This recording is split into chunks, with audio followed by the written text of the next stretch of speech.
আমরা সংক্ষেপে আজকে জেনে নিব যে মুহররম মাসের কি গুরুত্ব কোরআন এবং হাদিসের দৃষ্টিতে আছে এবং এই মাস উপলক্ষে একজন মুমিনের জন্য কি কি করণীয় আছে, আর এই মাস উপলক্ষে একজন মুমিনের জন্য কি কি বর্জনীয় আছে।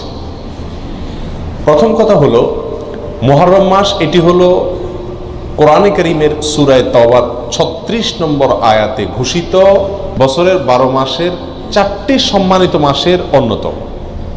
আল্লাহ সুবহানাহু ওয়া তাআলা কোরআনে কারীমে সূরা তাওবার 36 নম্বর আয়াতে ইরশাদ করেছেন, মিনহা আরবাতুন হুরুম, বছরের যে 12টি মাস আছে তার মধ্য থেকে 4টি মাস হলো সম্মানিত মাস, বিশেষ মর্যাদাপূর্ণ মাস।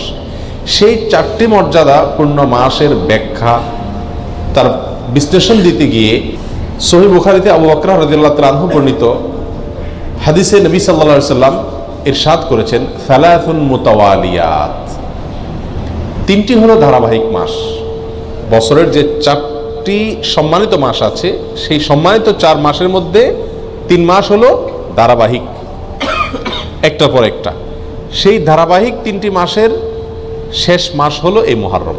সম্মানিত মাসের অপর মাসটি হলো রজব, আল্লাযী বাইনা জুমাদা ওয়া শাবান, রজব মুদার আল্লাযী বাইনা জুমাদা ওয়া শাবান, অর্থাৎ রমজান মাসের আগের মাস, জুমাদা সানি এবং শাবান মাসের মধ্যবর্তী যে মাসটা রজব মাস, সেটাও সম্মানিত 4 মাসের 4র্থ মাস।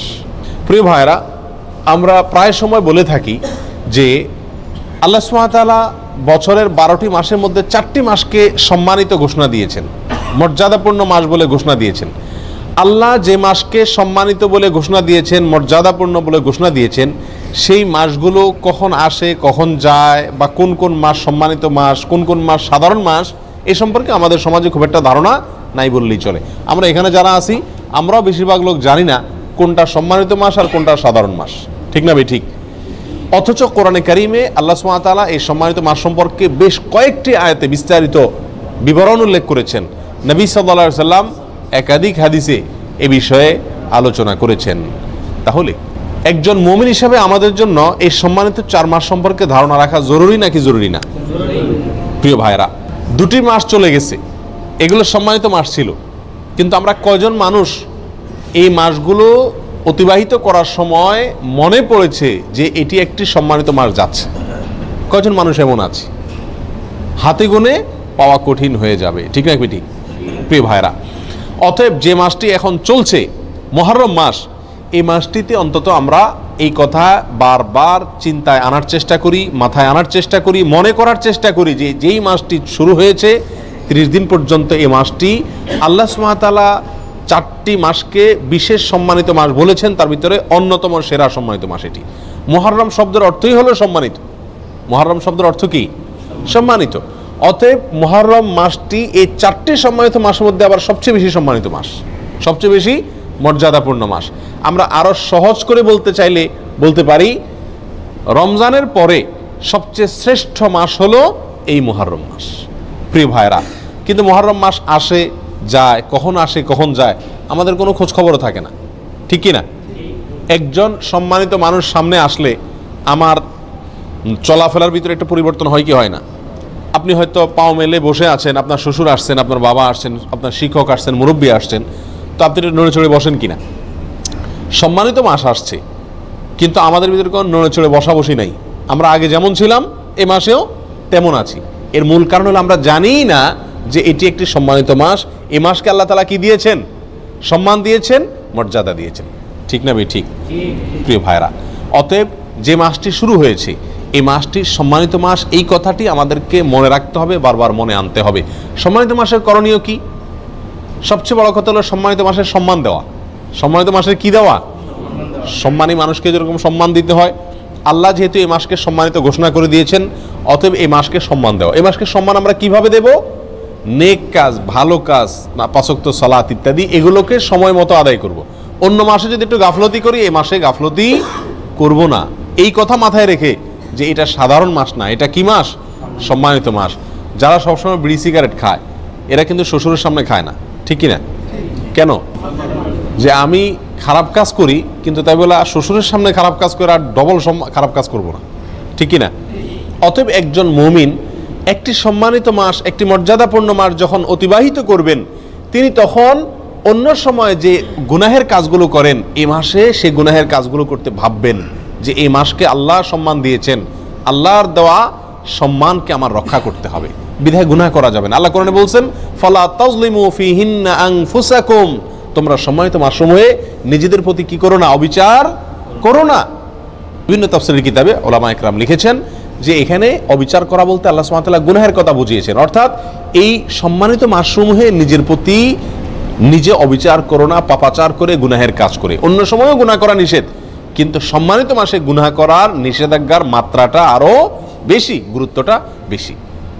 প্রিয় ভাইরা, অতএব এই মাসে অন্তত মাঝে মধ্যে মনে করব, স্মরণ করার চেষ্টা করব যে এটি একটা কি মাস যাচ্ছে, সম্মানিত মাস যাচ্ছে। আর সম্মানিত 4টি মাস মুখস্থ করে নিব, জিলকদ, জিলহজ, মুহররম, আর 4 নম্বর হলো রজব, রমজান মাসের আগের মাস। মনে থাকবে তো ইনশাআল্লাহ? প্রিয় ভাইরা, মুহররম মাসের একটি বিশেষ করণীয় আছে, আর সেই করণীয়টা হলো এই মাসে বেশি বেশি নফল রোজা রাখা, নফল সিয়াম রাখা। নবী সাল্লাল্লাহু আলাইহি সাল্লাম সহিহ মুসলিমের হাদিসে আসছে, তিনি ইরশাদ করেছেন, আফদালুস সিয়ামি বা'দা রমাদান শাহরুল্লাহিল মুহররম, রমজানের পরে সবচেয়ে উত্তম রোজা হলো আল্লাহর মাস মুহররম মাসের রোজা। আল্লাহর মাস মুহররম মাসের রোজা। মুহররম মাসকে কার মাস বলা হয়েছে ভাই? আল্লাহর মাস বলা হয়েছে। কে বলেছেন? রাসূল করিম সাল্লাল্লাহু আলাইহি ওয়াসাল্লাম। অতএব এই মাসটির বিশেষ মর্যাদা, এক তো সম্মানিত 4 মাসের একটি মাস, আরেকটি মর্যাদা পেলাম যে এই মাসকে আল্লাহর মাস বলে নবী সাল্লাল্লাহু আলাইহি ওয়াসাল্লাম এই মাসকে বিশেষ সম্মান দিয়েছেন। বলে অন্যগুলা কার মাস? অন্যগুলাও আল্লাহর মাস, কিন্তু এটাকে আল্লাহর দিকে সম্বন্ধ করে এই মাসের বিশেষ মর্যাদা, স্পেশাল মর্যাদার কথা ইঙ্গিত করা হয়েছে। প্রিয় ভাইরা, অতএব এই মাসের করণীয় হলো বেশি বেশি নফল রোজা রাখা। রমজানের পরে সবচেয়ে উত্তম নফল রোজার জন্য উত্তম মাস হলো এই মাস, নফল রোজার শ্রেষ্ঠ মাস মুহররম মাস। প্রিয় ভাইরা, আমরা বেশিরভাগ মানুষ মুহররম মাস উপলক্ষে আশুরার 1-2টা রোজা রাখি, ওইটা আশুরা উপলক্ষে, ওটা ভিন্ন। মুহররম হিসাবে এই মাসে নবী সাল্লাল্লাহু আলাইহি সাল্লাম রোজা রাখার গুরুত্ব বর্ণনা করেছেন, রমজানের পরে সবচেয়ে বেশি রোজার জন্য গুরুত্বপূর্ণ মাস হিসেবে অভিহিত করেছেন। তিনি নিজে অবশ্য শাবানে রেখেছেন, এই মাসে রাখার সুযোগ তিনি পান নাই। এই মাসে রোজার ফজিলত নাজিল হওয়ার পরে তিনি রাখার সুযোগ পান নাই, তার আগেই হয়তো তিনি দুনিয়া থেকে বিদায় নিয়ে গেছেন, আর সেজন্য তিনি রাখতে পারেন নাই, কিন্তু আমাদেরকে জানাই গেছেন। প্রিয় ভাইরা, মুহররম তো প্রতিবারই আমাদের জীবনে একবার করে আসে, প্রতি বছরই একবার করে আসে। এই মুহররম উপলক্ষে যদি আমি 1-2টা রোজাও রাখতে না পারি, তাহলে আমি কি জবাব দেব রাসূলুল্লাহ সাল্লাল্লাহু আলাইহি ওয়াসাল্লামের কাছে? কথা বুঝে আসছে? এই মুহররম উপলক্ষে যদি 1টি রোজাও আমি না রাখি, তাহলে নবী সাল্লাল্লাহু আলাইহি ওয়াসাল্লাম যে মাসে রোজার এত গুরুত্ব বর্ণনা করছেন, সেটাকে আমি কোনো কি করলাম না, কেয়ারই করলাম না, পাত্তাই দিলাম না। ঠিক না? ঠিক। এই জন্য ভাই, সুযোগ অনুযায়ী অন্তত 1-2টা রোজা হলেও রাখার চেষ্টা করি। নিজে যদি রাখতে না পারি, নিজেদের বন্ধুবান্ধব, পরিবার যারা রাখার মতো সুযোগ আছে, ডিউটির চাপ নাই, কষ্টের ডিউটি নাই, তাদেরকে অন্তত উৎসাহিত করি এবং নিজে মাথায় রাখি, নিয়ত রাখি, আল্লাহ যখনই তৌফিক দিবেন মুহররম মাস উপলক্ষে এই মাসে নফল রোজা রাখার গুরুত্ব রয়েছে, সেই জন্য অন্তত 1-2টা রোজা হলেও রাখার চেষ্টা করি। রাখবো তো ইনশাআল্লাহ? আল্লাহ তাআলা আমাদের সকলকে তৌফিক দান করেন। প্রিয় ভাইরা, এই হলো মুহররম মাস উপলক্ষে করণীয়। একমাত্র করণীয় হলো এই মাসে বেশি বেশি নফল রোজা রাখা, আর সম্মানিত মাস হিসেবে গুনাহের কাজ কম করা, নেকির কাজ ভালো করে বেশি করে করার চেষ্টা করা, যুদ্ধ বিগ্রহ না করা।